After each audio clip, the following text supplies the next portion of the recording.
కవినై కవితనై భార్యనై భర్తనై కవినై కవితనై భార్యనై భర్తనై మల్లెల దారిలో మంచు ఎడారిలో మల్లెల దారిలో మంచు ఎడారిలో పన్నీటి జయ గీతాల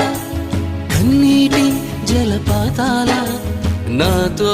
నేను అనుగమిస్తూ నాతో నేనే రమిస్తూ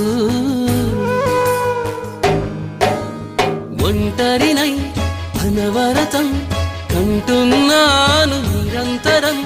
కలల్ని కథల్ని మాటల్ని పాటల్ని రంగుల్ని రంగవల్లుల్ని కావ్య కన్యల్ని ఆడపిల్లల్ని జగమంత కుటుంబం నాది ఏకాకి జీవితం నాది